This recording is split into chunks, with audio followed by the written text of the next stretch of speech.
Assalamualaikum warahmatullahi wabarakatuh. Halo anak-anak, selamat pagi. Apa kabar kalian hari ini? Alhamdulillah, semoga kita semua dalam keadaan sehat, semangat, dan selalu diberi keberkahan. Amin. Hari ini kita akan belajar tema 7, subtema 1, pembelajaran 5 dan 6. Tujuan pembelajaran kita hari ini, kita akan mengetahui apa saja dampak Sumpah Pemuda bagi rakyat Indonesia. Nah, sebelum pembelajaran dimulai, alangkah baiknya kita berdoa terlebih dahulu agar pembelajaran kita hari ini diberi kemudahan. Berdoa mulai.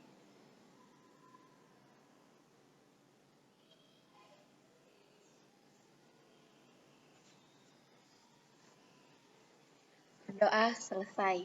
Silakan disimak video pembelajaran.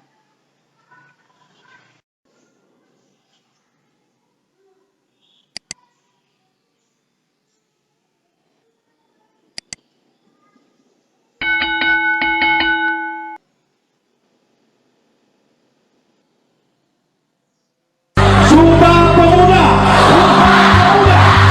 Satu. Kami putra dan putri Indonesia. Mengaku bertumpah darah yang satu. Tanah Indonesia. Dua. Kami putra dan putri Indonesia. Mengaku berbangsa yang satu. Bangsa Indonesia. Tiga. Kami putra dan putri Indonesia. Menjunjung bahasa persatuan. Bahasa Indonesia.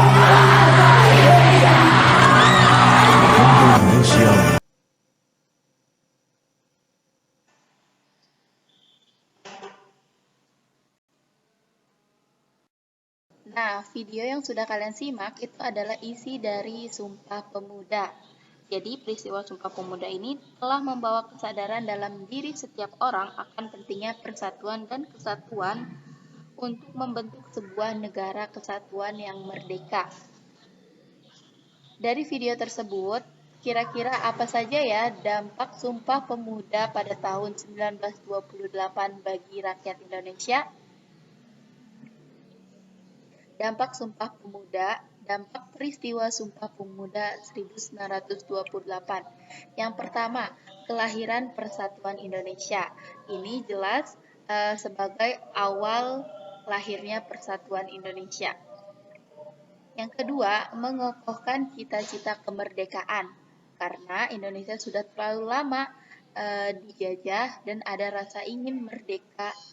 Maka dari itu, semakin kokoh niatnya untuk merdeka sehingga muncullah peristiwa Sumpah Pemuda. Yang ketiga, terciptanya semboyan Bhinneka Tunggal Ika. Ada yang tahu semboyan Bhinneka Tunggal Ika itu artinya apa? Ya, betul, berbeda-beda tetapi tetap satu jua, tetapi tetap satu tujuan.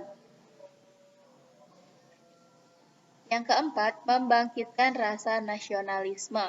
Rasa nasionalisme ini adalah rasa cinta tanah air kita terhadap tanah air, bangsa, dan negara. Dan ada peristiwa Sumpah Pemuda juga turut diambil lagu Indonesia Raya di Jalan WR Sudirman.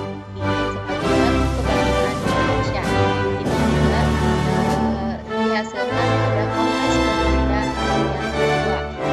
Bahkan semangat Sumpah Pemuda dengan dengarkan bersama lagu kebangsaan.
Nah, itu dia adalah lagu kebangsaan Indonesia Raya. Semoga kita semakin cinta terhadap tanah air kita.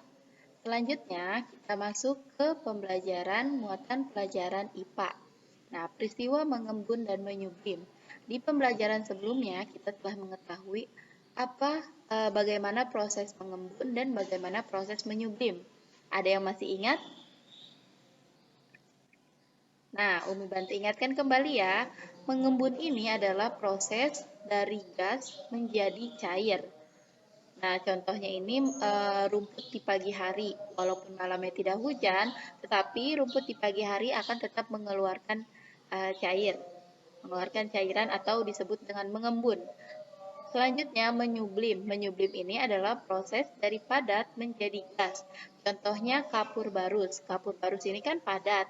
Kemudian apabila didiamkan, lama-kelamaan kapur barus ini akan habis.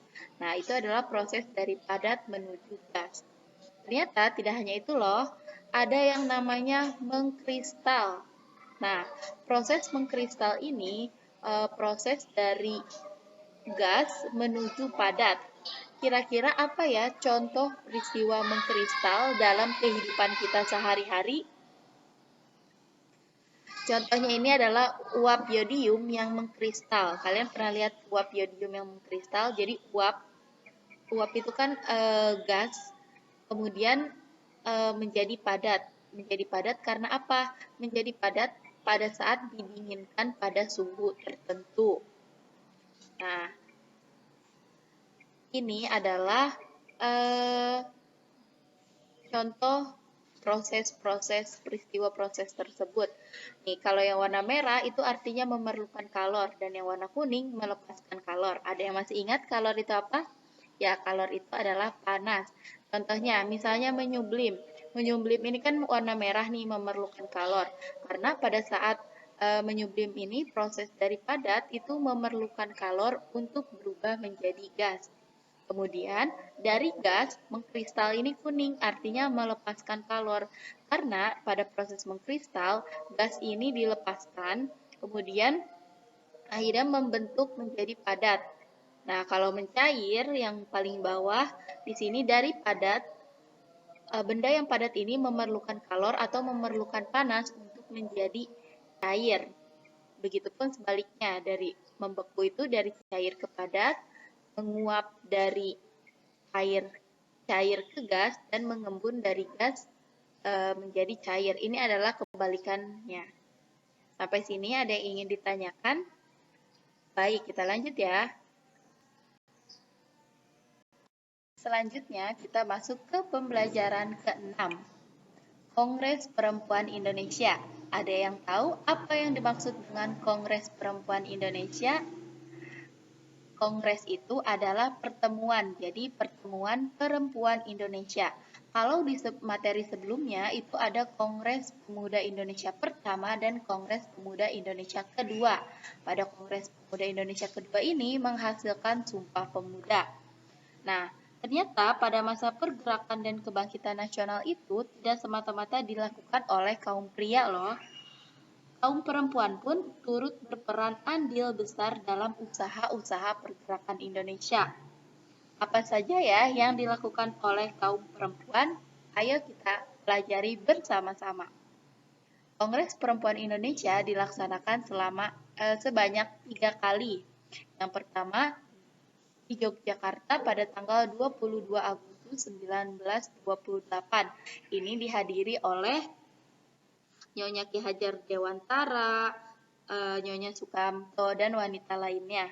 Yang kedua, dilaksanakan di Jakarta pada tanggal 20 sampai 24 Juli 1935. Ini jeda waktunya sangat lama ya. Nah, pada saat itu, kemudian dilaksanakan Kongres yang ketiga pada tanggal 23 sampai 28 Juli tahun 1938 di Bandung. Nah, pada kongres pertama ini menghasilkan sesuatu. Perempuan-perempuan ini merumuskan tujuan persatuan dan cita-cita usaha untuk memajukan wanita Indonesia, membentuk PPI. PPI itu adalah Perserikatan Perempuan Indonesia. Nah, pada Kongres yang kedua, ini wanita-wanita ini membahas masalah pemburuan perempuan, pemberantasan buta huruf, dan perkawinan. Pada Kongres Perempuan yang ketiga, ini disepakati tanggal lahirnya PPI. PPI ini tadi yang sudah Umi jelaskan, jadi Perserikatan Perhimpunan Istri Indonesia. Nah, kemudian lahirnya itu tanggal 22 Desember dan sampai saat ini diperingati sebagai Hari Ibu karena ini tuh dirumuskan oleh perempuan-perempuan hebat di Indonesia. Wow, sangat menarik ya. Nah, kegiatan yang dilakukan oleh para perempuan Indonesia pada masa pergerakan dan kebangkitan nasional ini merupakan salah satu perwujudan cinta tanah air. Bicara tentang tanah air, ada yang tahu bagaimana lagu Tanah Air? Tanah Air adalah salah satu lagu wajib Indonesia yang harus kita ketahui, kita pelajari, dan kita hafalkan. Nah, selanjutnya kita akan menyanyikan bersama-sama lagu Tanah Air yang diciptakan oleh Ibu Suri. Silakan kita nyanyi bersama-sama dengan penuh hikmat. Tidakkan hilang dari kalbu tanahku yang ku cintai, engkau ku hargai.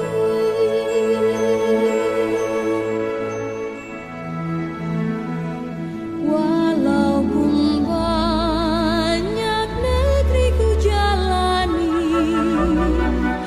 yang masyhur permai di kata orang, tetapi kampung dan rumahku, di sanalah ku rasa senang. Tanahku tak ku lupakan,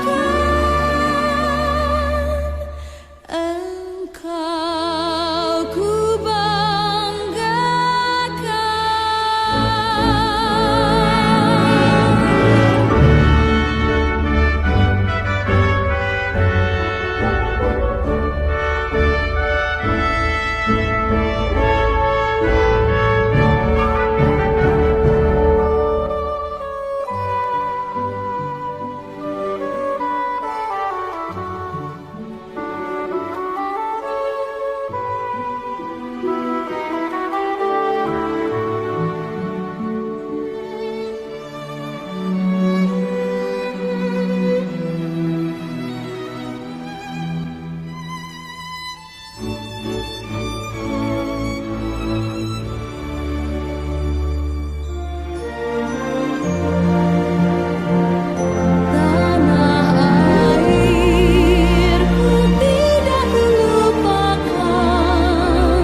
Nah, itu saja yang dapat Umi sampaikan hari ini.